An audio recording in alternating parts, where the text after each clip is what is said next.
AGN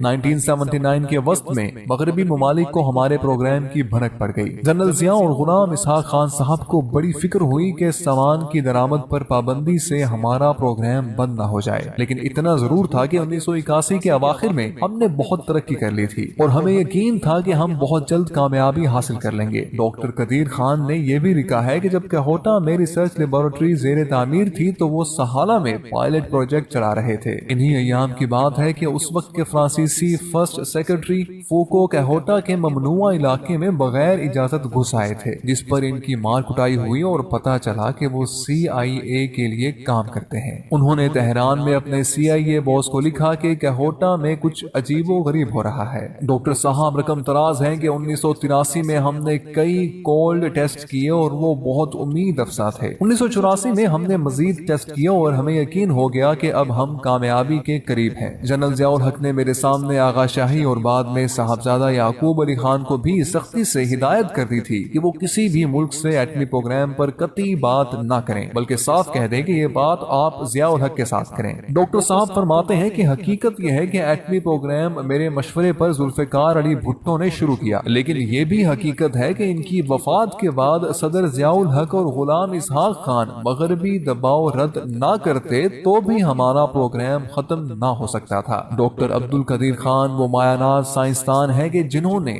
8 سال کے انتہائی قلیل عرصے میں انتھک محنت اور لگن کے ساتھ ایٹمی پلانٹ نصب کر کے دنیا کے نامور نوبل انعام یافتہ سائنسدانوں کو بھی ورطۂ حیرت میں ڈال دیا۔ 28 مئی 1998 کو آپ نے بھارتی ایٹمی تجربوں کے مقابلے میں حکومت وقت سے تجرباتی ایٹمی دھماکے کرنے کی درخواست کی۔ بالآخر وزیر اعظم میاں محمد نواز شریف نے چاغی کے مقام پر 6 کامیاب تجرباتی ایٹمی دھماکے کیے۔ اس موقع پر ڈاکٹر عبدالقدیر خان نے پورے عالم کو پیغام دیا کہ ہم نے پاکستان کا دفاع ناقابل تسخیر بنا دیا ہے۔ یوں آپ پوری دنیا میں مقبول عام ہوئے۔ سعودی مفتی اعظم نے عبدالقدیر خان کو اسلامی دنیا کا ہیرو قرار دیا اور اس وقت سعودی حکمرانوں نے پاکستان کے لیے خام حالت میں تیل مفت فراہم کرنے کا فرمان جاری کیا۔ مغربی دنیا نے پروپیگنڈے کے طور پر پاکستانی ایٹم بم کو اسلامی بم کا نام دیا، جسے ڈاکٹر عبدالقدیر خان نے بخوشی قبول کیا۔ پرویز مشرف دور میں پاکستان پر لگنے والے ایٹمی مواد دوسرے ممالک کو فراہم کرنے کے الزام کو ڈاکٹر عبدالقدیر نے ملک کی خاطر سینے سے لگایا اور نظر بند رہے۔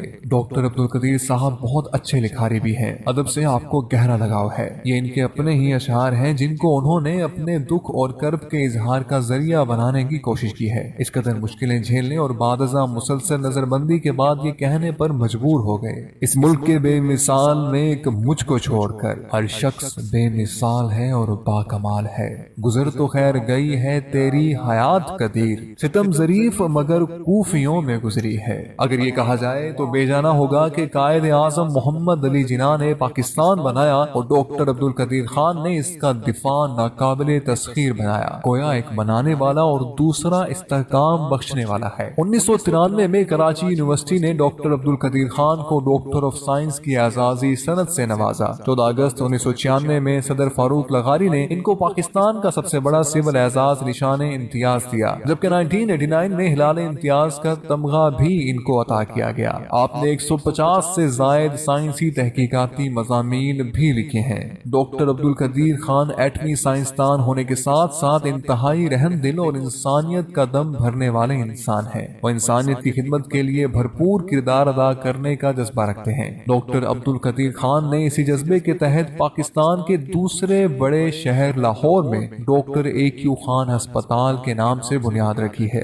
ان کا یہ جذبہ انتہائی قابل تحسین ہے کہ وہ تمام تر مشکلات کے باوجود پاکستانی قوم کے لیے اپنی تمام تر صلاحیتیں صرف کرنا چاہتے ہیں۔ ڈاکٹر عبدالقدیر خان کی زیر قیادت زندہ دلوں کے شہر لاہور میں مینار پاکستان کے سائے تلے اور بادشاہی مسجد کے پہلو میں 7 منزلہ عمارت پر مشتمل ڈاکٹر AQ خان ہسپتال تعمیر کیا جا رہا ہے۔ اس ہسپتال کا کل رقبہ 16 کنال پر محیط ہے۔ ہسپتال کی تعمیر کا تخمینہ تقریباً 100 کروڑ روپے ہے۔ 300 بستروں پر مشتمل یہ ہسپتال غریب اور مستحق مریضوں کو کسی تفریق و امتیاز کے بغیر ہر طرح کے امراض کے علاج کے لیے بین الاقوامی معیار کی سہولیات ایک ہی چھت تلے فراہم کرے گا۔